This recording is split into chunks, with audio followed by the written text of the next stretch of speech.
नमस्कार, मैं हूँ विनीता और आपने ट्यून किया है 100.1 मेगाहर्ट्ज यानी आकाशवाणी दिल्ली का FM गोल्ड चैनल और ये प्रोग्राम आपका पसंदीदा अभ्यास। आज का कार्यक्रम विशेष है।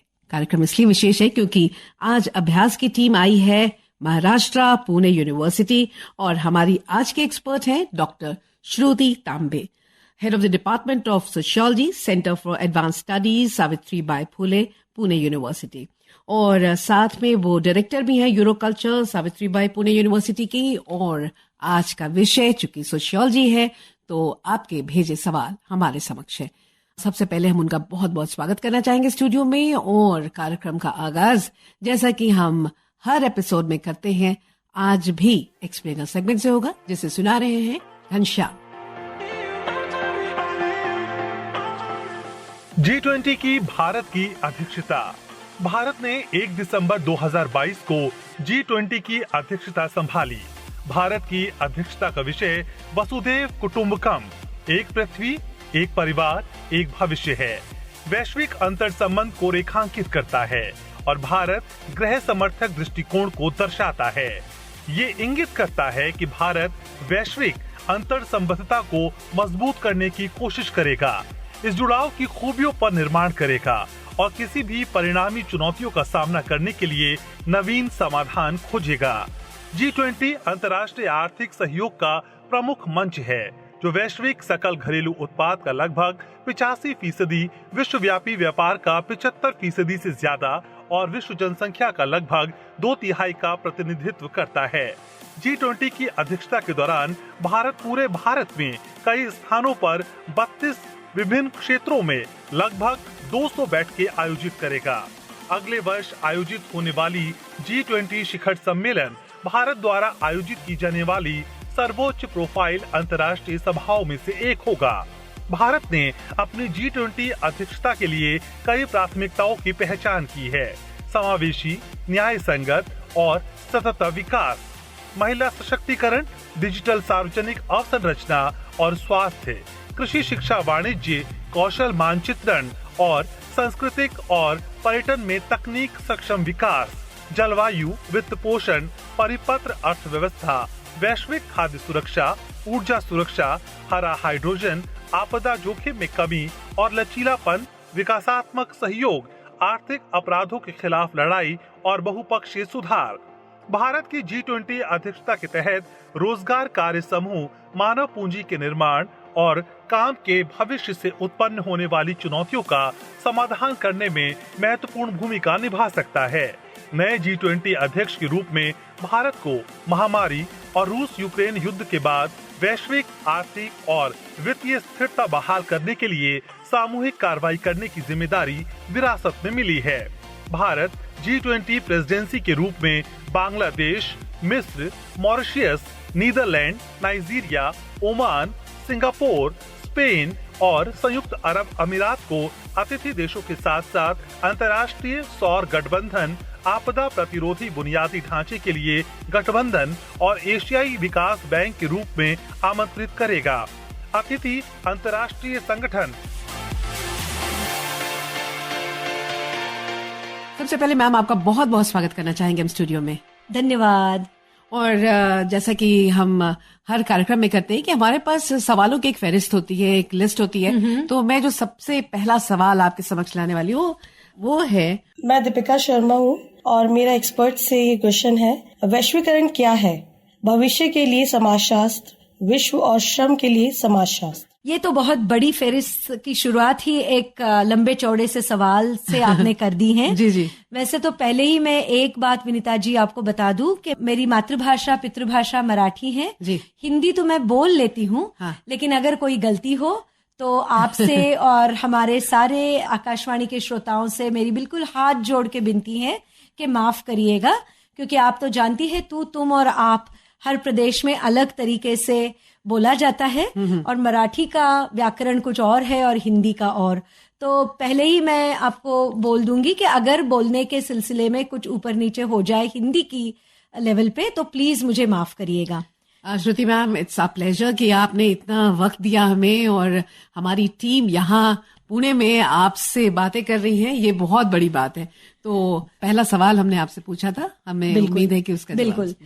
देखिए, समाजशास्त्र एक ऐसा शास्त्र है जो दुनिया की सारी परतें और हमारे सामाजिक जीवन के सारे पहलू एक साथ समेटे हुए अपना एक विश्लेषण का परिप्रेक्ष्य रखता है।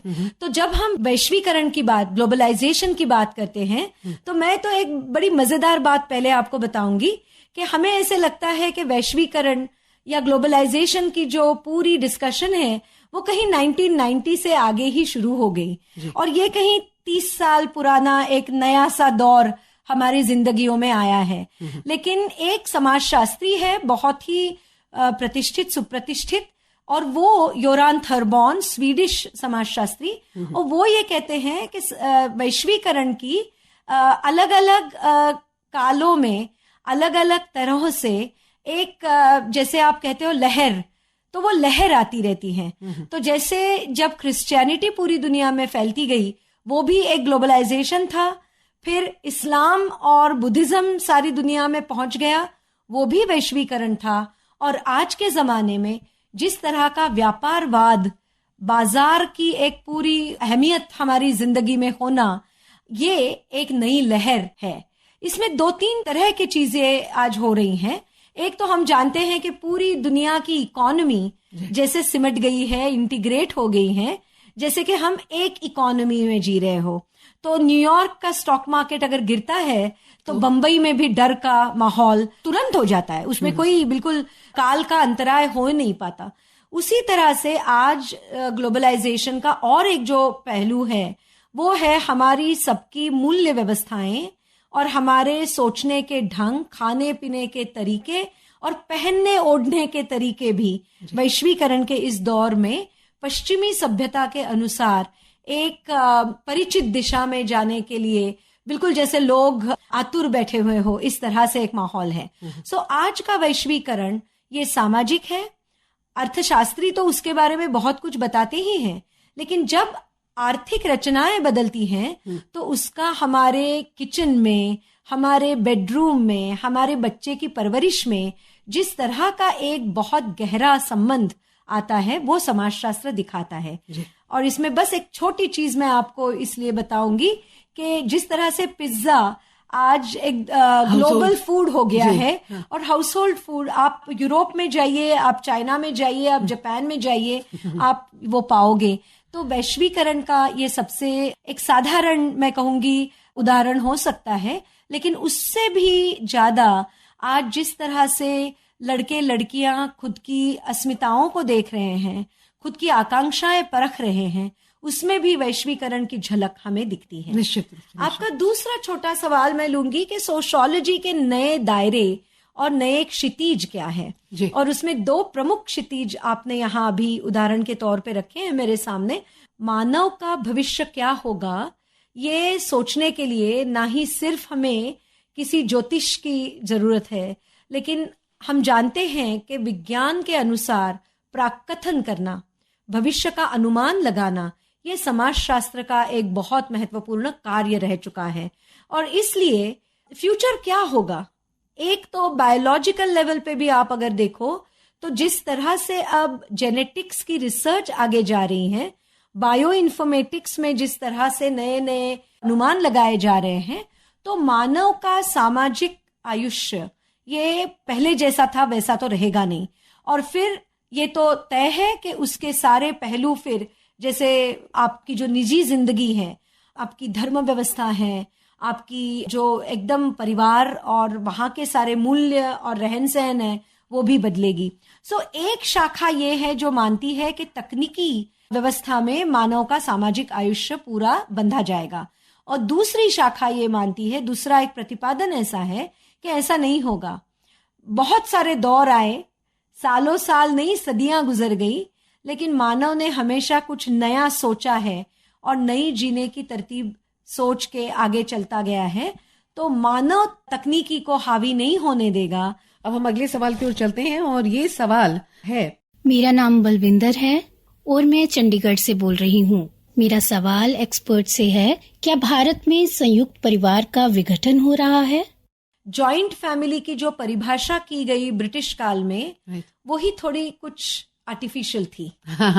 जैसे आप अगर महाभारत की सोचो और श्री कृष्ण और यादव वंश और द्वारका सोचो या मथुरा सोचो, तो जो बहुत ही अमीर परिवार थे उनके लिए ही जॉइंट फैमिली में रहना संभव था। अच्छा। लेकिन भारत का जिस तरह का टोपोग्राफी, क्लाइमेट, इकोलॉजी रही है, ज्योग्राफी जिस तरह की यहाँ है, तो यहाँ nuclear family was the rule and joint family was a luxury. Okay. Only a few could afford to live like that. Especially those who owned lands, that too big plots of land. जो जमींदार हम लोग कहते थे पहले, जो बड़े बड़े एकदम जिनके पास बहुत बड़ी जमीन है, फाइनेंशियली आपको बहुत साउंड होना होता था। एक बहुत सारे रिसोर्सेस उसमें जाते हैं। जी जी। एक जॉइंट फैमिली का होना यही एक सिम्टम है कि आप बहुत ही प्रॉस्पेरिटी में जी रहे हो। लेकिन बाकायदा हम हमेशा जानते हैं कि हर पीरियड में इतनी बड़ी प्रॉस्पेरिटी में तो सिर्फ माइनॉरिटी रहती है, आम जनता तो वैसे ही बहुत सीधी सादी जिंदगी जीती है। तो हमारे यहाँ एक परिभाषा हमने याद करनी चाहिए। In India we always had functional joint families, though structurally majority was in nuclear families. इसका मतलब है कि भाई शादी होने के बाद नजदीक के घरों में बस जाते थे जी। लेकिन त्योहार, तीज त्योहार हो, कोई व्रत हो या कोई दुख की बात हो, मौत हो या कोई अच्छी बात हो, तब सारे इकट्ठा हो जाते थे। शादी ब्याह का मामला है तो सारे इकट्ठा हो जाएंगे। लेकिन हर रोज की जो जिंदगी है वो हमेशा यहाँ के मिलियंस के लिए जॉइंट फैमिली थी, ये तो सच नहीं है। लेकिन नजदीक रहना और जुड़े हुए रहना, इस मायने से हम जॉइंट फैमिली कह सकते हैं। और मैं ये कहूंगी कि आज के वैश्वीकरण के दौर में जिस तरह का माइग्रेशन हो रहा है, गरीबों का भी माइग्रेशन है और अपर क्लास का भी माइग्रेशन है, उससे definitely the joint family is disintegrating. May it be functional joint family, may it be structural joint family. Structural joint family एक ही छत के नीचे रहना और एक ही चूल्हे पे सुबह शाम खाना पकाना, और फंक्शनल माने आपके चूल्हे नजदीक के घरों में हो, लेकिन शादी ब्याह, तीज त्योहार और सुख दुख में आप बिल्कुल एक साथ खड़े हो। तो ये दोनों मायनों में आज भारत में फैमिली उस तरह से नहीं रही। लेकिन डिसइंटीग्रेशन मैं नहीं मानती, क्योंकि कोरोना के टाइम में हमने देखा है, मैं जानती हूँ दिल्ली के ऐसे बहुत सारे परिवार, एक बेटा न्यूयॉर्क में है, एक बेटी तमिलनाडु में अपने पति के साथ है, कोई बच्चे पढ़ाई के लिए पूना में है, कोई कहीं है, और जूम मीटिंग पर दादाजी सबके साथ मिल रहे हैं हर शनिवार शाम। तो मेरे ख्याल में again I would say the same thing, sociologically speaking, साथ रहना, दुख सुख बांटना, ये जो मानवीयता है वो तो हमें छोड़ के कहीं नहीं जाएंगी। शायद चूल्हा एक चेन्नई में होगा, एक दिल्ली में होगा और एक देहात में होगा, लेकिन मन से तो भारतीय जो भी परंपराएं हैं उसके हिसाब से हम लोग जुड़े हुए ही रहेंगे। और अगला सवाल। मेरा नाम निधि आर्या है, मैं गाजियाबाद से बोल रही हूँ। मेरा सवाल ये है कि हम संस्कृति को कैसे परिभाषित करते हैं। मैं सावित्रीबाई फूले पुणे यूनिवर्सिटी के समाजशास्त्र विभाग के अध्यक्षा हूँ जी, और ये विभाग हमारा स्थापित किया था डॉक्टर इरावती कर्वे जी ने, जो भारत की जानी मानी मानव शास्त्रज्ञ है और हम पढ़ते भी हैं उनके बारे में। तो इरावती जी बोलती है कि संस्कृति को कैसे देखें। संस्कृति यानी हमारे हर रोज की रोजमर्रा की जिंदगी जीने के तौर तरीके, तकनीक, चूल्हा और हमारे व्हील्स, ये सब, और उसके साथ उनकी बहुत अच्छा मराठी एक्सप्रेशन मैं आपको बोलूंगी, वो कहती है मनोमय रीत, यानी कि मन ही मन में जो मूल्य, आदर्श और व्यवस्थाएं हमारे सामाजिक जीवन की हम नींव रखने के लिए रचते हैं, वो है संस्कृति। तो संस्कृति के मायने ना ही सिर्फ हमारी मटीरियल जिंदगी और उसके तौर तरीके हैं, और ना ही सिर्फ हमारे आदर्श मूल्य, हमारे भगवान और हमारे राक्षस हैं। ये दोनों मिला के हमारी मटीरियल लाइफ और हमारी नॉन मटीरियल लाइफ, और इसके साथ हमारे जीवन का लक्ष्य क्या होगा, ये तीनों चीजें मिला के संस्कृति बनती है। और अगर ये परिभाषा इरावती जी की हम ले तो आप ये पाओगे कि कभी कभी हमारी डेली लाइफ में सहज, कलोकियल लैंग्वेज में लोग कहते हैं ये सुसंस्कृत है और ये असंस्कारी है या कुसंस्कारी है और संस्कारी है, लेकिन ये गलत है। शास्त्रीय परिभाषा में मैं बताऊंगी, जैसे इरावती जी बताती हैं, हर समाज, चाहे वो छोटा आदिवासी समाज हो, चाहे दूर दराज के देहात में बसा एक एकदम छोटा सा ग्राम हो, या तो एकदम किसी मेगालोपोलिस में मल्टी स्टोरी गेटेड कम्युनिटी के अपार्टमेंट में रहने वाले कोई लोग हों, हर समाज में संस्कृति होती ही है। इतना ही नहीं, अगर संस्कृति नहीं है तो मानवीय जिंदगी भी नहीं है। मानव जीवित है, एक दूसरे के साथ रह रहा है, तो संस्कृति है ही। संस्कृति काल के अनुसार और स्थल के अनुसार बदलती रहती है, और इसलिए सारे समाज संस्कारी और संस्कृति के साथ जीने वाले ही होते हैं। श्रुति मैम, हमारे पास सवाल हैं और भी, लेकिन हम चाहेंगे कि इस पर एक छोटा सा एक म्यूजिकल ब्रेक लें। और मुझे ऐसा लगता है कि हिंदी फिल्मों के गीत की शौकीन आप हैं, बिल्कुल। तो एक गाना आपकी पसंद का हम चाहेंगे हमारे श्रोता सुने। वो एक पुराना गाना है, हमारे स्वतंत्र संग्राम के बाद जब हम एक नई जिंदगी छोड़ो कल की बातें। तो आइए सुनते हैं मुकेश की आवाज में ये बहुत ही प्यारा सा गाना, और मुझे लगता है इसका पिक्चराइजेशन भी इतना अच्छा था कि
वेलकम बैक फ्रेंड्स, बातें चल रही हैं कार्यक्रम अभ्यास में, और हम ये भी बता दें कि हमारे साथ आज जो एक्सपर्ट है डॉक्टर श्रुति तांबे, वो सावित्रीबाई फुले यूनिवर्सिटी की हेड ऑफ द डिपार्टमेंट है समाजशास्त्र की, और आज आपके सवालों के ऐसे इंटरेस्टिंग जवाब दे रहे हैं कि मुझे बहुत अच्छा लग रहा है।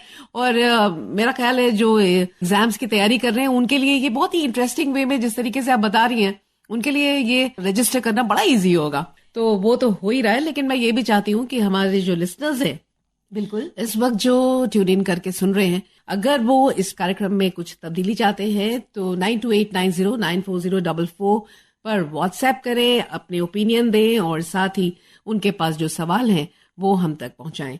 तो हम सवालों की ओर फिर रुख करते हैं। हमारा अगला सवाल है। मेरा नाम पूजा ठाकुर है और मैं झज्जर हरियाणा से बोल रही हूँ। कृपया हमें समाजीकरण के एजेंट के बारे में बताएं।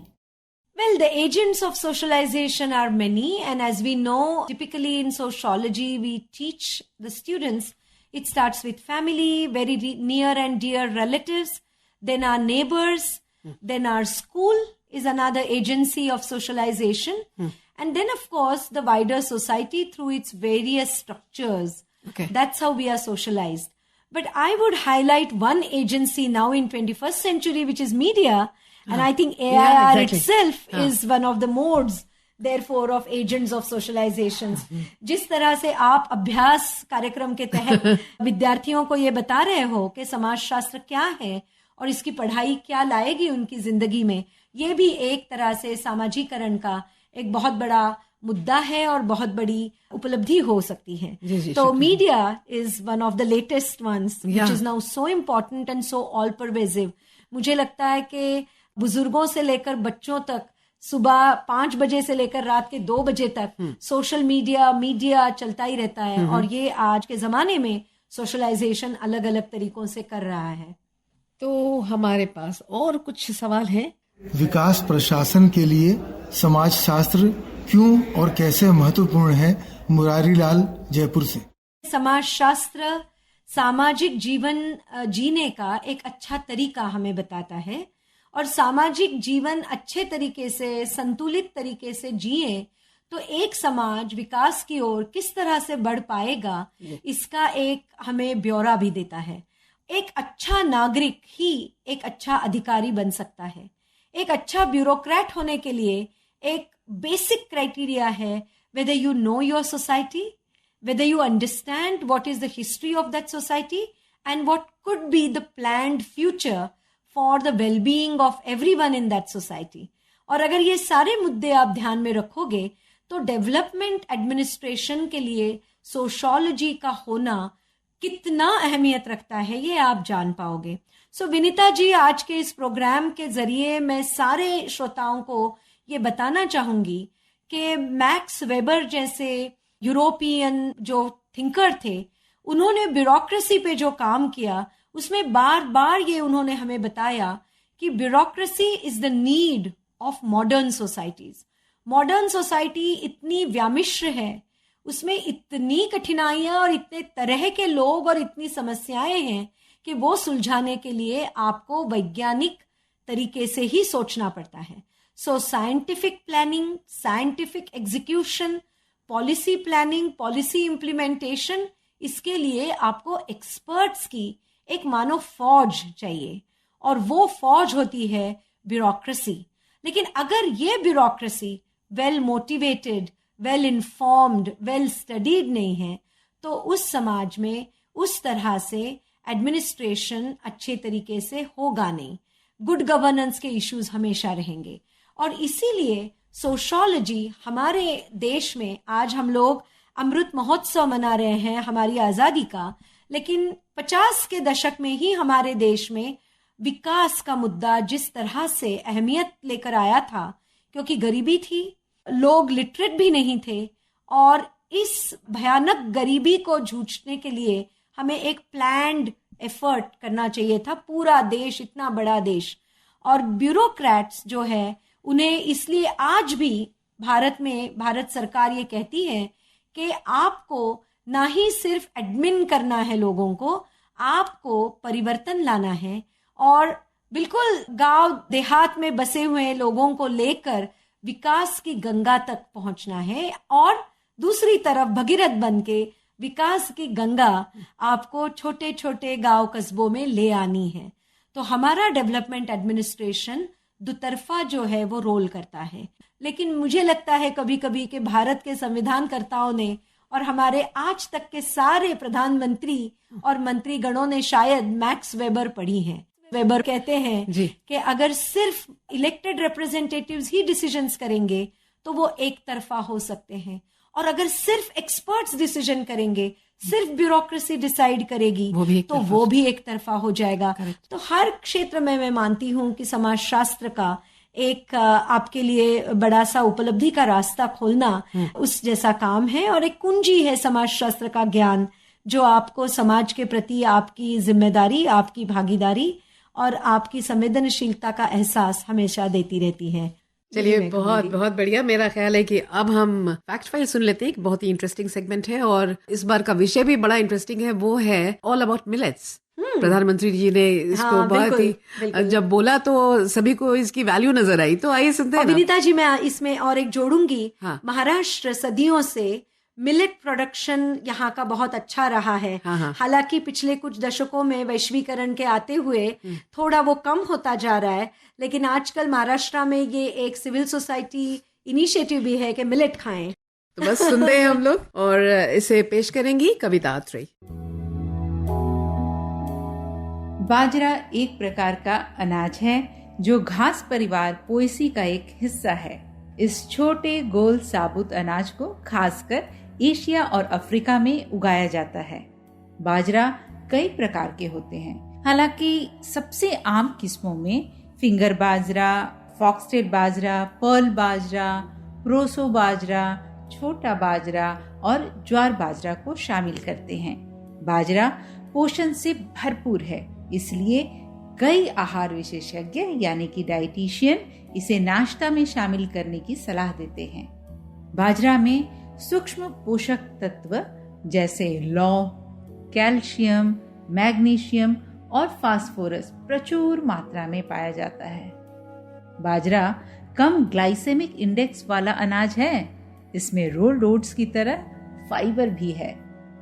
बाजरा में प्रीबायोटिक भी होता है जो माइक्रोबायोम में प्रोबायोटिक के विकास में मदद करता है। जैसे कि एक व्यक्ति प्रोटीन और प्रोटीन के स्तर में सुधार करने के लिए बाजरा का सेवन करता है, जो अंततः हृदय के ऊतकों की रक्षा करने में मदद करता है। बाजरा के लाभों में से एक ये भी है कि इसमें अमीनो एसिड यानी ट्रिप्टोफैन की उच्च मात्रा होती है, जो मूड को बेहतर बनाने में मदद करता है। अब अगर हम पर्यावरण से संबंधित बात करें तो बाजरे का उत्पादन पर्यावरण के लिए बहुत ही अच्छा है, क्योंकि ये मुख्य रूप से वर्षा आधारित फसलें हैं। फलस्वरूप वे हमारे पहले से ही कम हो रहे जल संसाधनों पर दबाव नहीं डालते। इसके अतिरिक्त ये अनाज फसलें कीट को आकर्षित नहीं करती हैं और कीटनाशकों के बिना पूरी तरह से अच्छी तरह से विकसित हो सकती हैं। थैंक यू कविता। हमारा अगला सवाल है। मेरा नाम चित्रा है, मैं आगरा मथुरा से बोल रही हूँ और मैं एक्सपर्ट से जानना चाहती हूँ, कृपया बताएं कि प्रतियोगी परीक्षाओं के लिए समाज शास्त्र की पुस्तकें कौन कौन सी हैं? पहली तो चीज मैं ये कहूंगी कि मैं कौन हूँ, इसका अंदाजा लगाना किसी भी कॉम्पिटिटिव एग्जामिनेशन की तैयारी का पहला हमारा कदम है। मैं कौन हूँ, मेरे प्लस पॉइंट्स क्या है, मेरे माइनस पॉइंट्स क्या है, इसका एक अच्छा सा ब्यौरा अपने पास हमने लिखना चाहिए। सेल्फ इवैल्यूएशन करके ही हमने शुरुआत करनी चाहिए। Secondly, I would say everyday critical reading of newspapers is very important. Okay. And when I say critical reading, तो आप समझ लीजिए कि समाजशास्त्री समाज में रहता तो है, लेकिन वो किसी योगी की तरह समाज से इन्फ्लुएंस नहीं जल्दी से हो जाता। हमें कहीं एक बर्ड्स आई व्यू लेने की आदत डालनी होगी, क्योंकि हम जब कलेक्टर बन जाएंगे या बैंक ऑफिसर हो जाएंगे या कहीं हम क्षेत्रीय विकास अधिकारी बन के किसी ब्लॉक में जाएंगे, तो हमें ये आदत होनी चाहिए कि हम एक तरीके से कभी इन्फ्लुएंस ना हो, बहाव में ना आ जाए। और इसलिए ये आदत डालना कि बर्ड्स आई व्यू लेके एक balanced view of social, cultural, economic reality लाना, ये इम्पोर्टेंट है। And for this I would advise never read one book, always read counter view points and then arrive at a balanced view point that you will make in your own notes. So मैं ये जरूर कहूंगी छात्रों को कि अपने खुद के हाथों से नोट्स बनाएं, जिसमें एक्स ने क्या कहा, वाई ने क्या कहा, और मुझे ये दोनों चीजें पढ़ने के बाद क्या लगता है। बिकॉज किसी भी अधिकारी व्यक्ति के लिए खुद का एक इन्फॉर्म्ड ओपिनियन होना ये बहुत इंपॉर्टेंट चीज है। मुझे विश्वास है कि हमारे जो लिसनर्स हैं, those who are preparing seriously for the papers, they'll be very very happy and benefited। तो आपका इतना प्रेशियस टाइम हमारे लिए निकालना, इसके लिए आपका बहुत बहुत धन्यवाद। मुझे ये अवसर दिया, आपका बहुत बहुत शुक्रिया। Thank you so much. और हम अपने श्रोताओं से बता दें कि हमारा समय अब यहाँ पर आगे इजाजत नहीं देता कि हम बातें करें, लेकिन हम आपको ये बता दें कि हमारा अगला विषय होगा भूगोल यानी कि ज्योग्राफी संबंधित जो भी सवाल हैं आप जल्द से जल्द हमें भेजें। हमारा व्हाट्सएप नंबर 9289094044, या फिर आप हमें मेल भी कर सकते हैं। हमारा ईमेल आईडी है abhyas.airnews@gmail.com। तो अब मुझे यानी विनीता को और हमारी आज की गेस्ट डॉक्टर श्रुति तांबे को दे इजाजत। नमस्कार।